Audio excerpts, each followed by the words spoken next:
મિત્રો, અત્યારે સૌથી મોટા અને અગત્યના સમાચાર સામે આવી રહ્યા છે. જામનગર દરિયાકાંઠે સુરક્ષા વ્યવસ્થા કડક. પહેલગામમાં થયેલા આતંકવાદી હુમલા બાદ હજી પણ જામનગરના દરિયાકાંઠે સુરક્ષા વ્યવસ્થા કડક કરી દેવામાં આવી છે. જિલ્લાના દરિયાઈ વિસ્તારના પોલીસ સ્ટેશનો અને ફિશરીઝ વિભાગ સંયુક્ત કામગીરી કરી રહ્યા છે. એસઓજી અને ફિશરીઝ વિભાગ દ્વારા બોટ માલિકોના દસ્તાવેજોની તપાસ કરવામાં આવી રહી છે. કંડમ થયેલી બોટોને બંદર પર અલગ સ્થળે પાર્ક કરવા સૂચના આપવામાં આવી છે. શંકાસ્પદ પ્રવૃત્તિની જાણ કરવા માટે પણ સૂચના અપાઈ છે. મિત્રો, અન્ય મહત્વના સમાચારની વાત કરીએ તો સુરેન્દ્રનગરની ફિરદોસ સોસાયટીમાં 3 દિવસથી વીજ થાંભલો પડી જવાને કારણે અંધારપટ છવાઈ ગયો છે. સ્થાનિક રહીશોની વારંવાર રજૂઆત છતાં સમસ્યાનું નિરાકરણ આવ્યું નથી. લોકોની માગણી છે કે સ્માર્ટ મીટર કરતા પહેલા સ્માર્ટ વીજ સેવા આપવામાં આવે. લોકોના ફોન કોલ્સનો જવાબ ન મળતા રોષે ભરાયેલા લોકો વીજ કચેરીએ પહોંચ્યા હતા. સંતોષકારક જવાબ ન મળતા લોકોએ સૂત્રોચ્ચાર કર્યા હતા. મિત્રો, અન્ય મહત્વના સમાચારની વાત કરીએ તો વરસાદમાં નવસારીની હાલત આવી થઈ છે. નવસારી જિલ્લામાં વરસાદ માટે ઓરેન્જ એલર્ટ આપવામાં આવ્યું હતું. જિલ્લામાં ધોધમાર વરસાદ પડ્યો. ગણદેવી તાલુકાનો દેવ સરોવર ડેમ ઓવરફ્લો થયો. ડેમમાંથી 0.05 MCM પાણી અંબિકા નદીમાં વહી રહ્યું છે. તેના દરવાજા 15 થી 20 દિવસ વહેલા ખોલવામાં આવી શકે છે. શહેરના લુન્સી કોઈ વિસ્તારમાં વીજળી પડી હતી. દરમિયાન એક એપાર્ટમેન્ટના ટેરેસ પર લિફ્ટના કેબિન કોલમ ઉપર વીજળી પડી હતી. આ ઘટનામાં કોઈ જાનહાનિ થઈ નથી. મિત્રો, અન્ય મહત્વના સમાચારની વાત કરીએ તો વરસાદને લઈને સોલર પેનલો ઉડી ગઈ. ગીર સોમનાથમાં ભારે પવન ફૂંકાતા સોમનાથ રેલવે સ્ટેશનની સોલર પેનલો ઉડી ગઈ. પ્રભાસ પાટણમાં રેલવે સ્ટેશનની સોલર પેનલો ઉખડી ગઈ હતી. પ્રભાસ પાટણમાં 5 મકાનોને નુકસાન થયું છે. છોટાઉદેપુર જિલ્લામાં સાંજે ભારે પવન ફૂંકાતા અંધારપટ પણ છવાઈ ગયો. પછી કવાંટ વિસ્તારમાં ધોધમાર વરસાદ પડ્યો. છોટાઉદેપુર શહેરમાં પણ ઝરમર વરસાદ પડ્યો હતો. મિત્રો, અન્ય મહત્વના સમાચારની વાત કરીએ તો હજુ પણ 27 મે સુધી ગુજરાતમાં સાવધાન. હાલ રાજ્યમાં વરસાદ વચ્ચે અંબાલાલ પટેલે નવી આગાહી કરી છે. તે મુજબ 6 જૂન સુધી ગુજરાતમાં વરસાદ વરસી શકે છે, જેમાં છાપરા ઉડી જાય તેવો પવન ફૂંકાઈ શકે છે. હજુ પણ 27 મે સુધી ગુજરાતના ઘણા વિસ્તારોમાં આંધી વંટોળ આવી શકે છે. સાથે વરસાદ પણ વરસી શકે છે. દક્ષિણ ગુજરાત, સૌરાષ્ટ્ર, કચ્છ અને મધ્ય ગુજરાતમાં વરસાદ પડી શકે છે. આમ ગુજરાતમાં ચોમાસું વહેલું આવી શકે છે. મિત્રો, અન્ય મહત્વના સમાચારની વાત કરીએ તો પ્રદૂષણ બંધ નહીં કરો તો મિલો બંધ.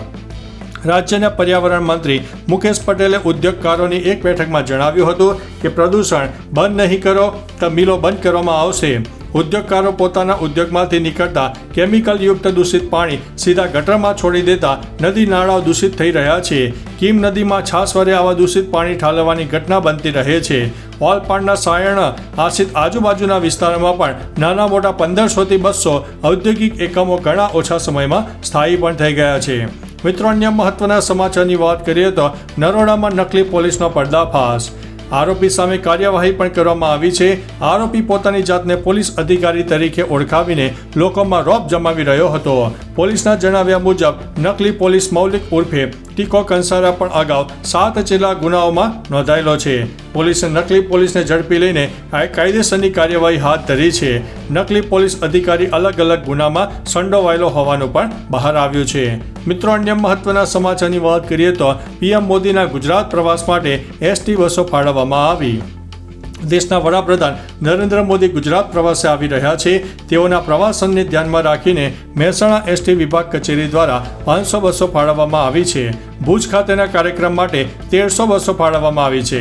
દાહોદ ખાતેના કાર્યક્રમ માટે મહેસાણા વિભાગના 12 ડેપોમાંથી 500 બસો સહિત કુલ 2000 બસો ફાળવવામાં આવી છે. વડોદરા ખાતેના કાર્યક્રમ માટે 300 બસોની વ્યવસ્થા કરવામાં આવી છે.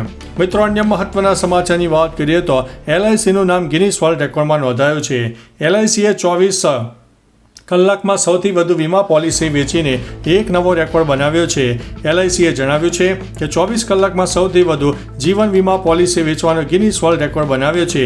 20 જાન્યુઆરી 2025ના રોજ ગિનીસ વર્લ્ડ રેકોર્ડ દ્વારા LICના નેટવર્કના ઉત્તમ પ્રદર્શનની પ્રશંસા કરવામાં આવી. 20 જાન્યુઆરીના રોજ દેશભરમાં કુલ 4,52,839 LIC એજન્ટોએ 5,88,107 જીવન વીમા પોલિસી વેચીને આ રેકોર્ડ હાંસલ કર્યો છે. મિત્રો, અન્ય મહત્વના સમાચારની વાત કરીએ તો કમોસમી વરસાદે તબાહી મચાવી. તાપી જિલ્લામાં કમોસમી વરસાદે તબાહી મચાવી છે. વ્યારા તાલુકામાં 8, સોનગઢ તાલુકામાં 15 કાચા મકાનોને નુકસાન થયું. પાકા મકાનોની વાત કરીએ તો ડોલવણ તાલુકામાં 3, વાલોડ તાલુકામાં 1 અને સોનગઢ તાલુકામાં 5 મકાનોને નુકસાન પહોંચ્યું છે. વાલોડ તાલુકામાં 2 સરકારી મિલકતોને પણ નુકસાન થયું છે. સોનગઢમાં સૌથી વધુ 16 મિલીમીટર, નિઝર અને ડોલવણમાં 4 મિલીમીટર તથા ઉચ્છલમાં 1 મિલીમીટર વરસાદ નોંધાયો છે.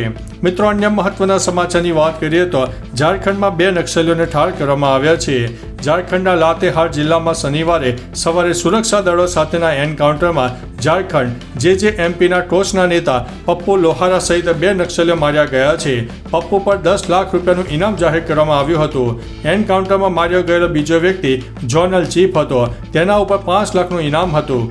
પોલીસ અધિકારીએ જણાવ્યું છે કે જંગલમાં CRPF અને ઝારખંડ પોલીસના સંયુક્ત નક્સલ વિરોધી ઓપરેશન હાથ ધરાયું હતું. મિત્રો, અન્ય મહત્વના સમાચારની વાત કરીએ તો વેરાવળ સોમનાથમાં વાવાઝોડાનો કહેર. ગીર સોમનાથ જિલ્લામાં આવેલા મિની વાવાઝોડાને કારણે મોટું નુકસાન થયું છે. વેરાવળના ગ્રામ્ય વિસ્તારમાં 95 કાચા મકાનોને નુકસાન થયું છે. શહેરી વિસ્તારમાં 12 ઝૂંપડા અને 4 પાકા મકાનોને નુકસાન થયું. આ ઉપરાંત 6 વૃક્ષો ધરાશાયી પણ થયા છે. તાલાલા તાલુકાના પીખોર ગામમાં 1 પશુનું મૃત્યુ પણ થયું છે. 9 વૃક્ષો પડી ગયા છે અને 1 કાચા મકાનને પણ નુકસાન થયું છે. સૂત્રાપાડામાં 5 કાચા મકાનોને નુકસાન થયું છે. મિત્રો, અન્ય મહત્વના સમાચારની વાત કરીએ તો 19 જૂનથી રોયલ મેળો ફરીથી શરૂ થશે. વડોદરા શહેરના અવધૂત ફાટક પાસે આવેલા રોયલ મેળાની ફરીથી શરૂઆત થવા માટે જઈ રહી છે. હેલિકોપ્ટર રાઇડ દુર્ઘટનાના 5 મહિના બાદ ફરી રોયલ મેળાને મંજૂરી આપવામાં આવી છે. ચાલુ હેલિકોપ્ટર રાઇડનો દરવાજો ખુલી ગયો હતો અને 4 બાળકો નીચે પટકાયા હતા. આ ઘટના બાદ હવે ફરી રોયલ મેળાને મંજૂરી આપવામાં આવી છે. આગામી 19 જૂનના રોજ રોયલ મેળો ફરીથી શરૂ થશે. તો ચાલો મિત્રો, ફરીથી દેશ અને દુનિયાના સુપરફાસ્ટ સમાચાર લઈને મળતા રહીશું. ત્યાં સુધી અમને રજા આપશો. નમસ્તે.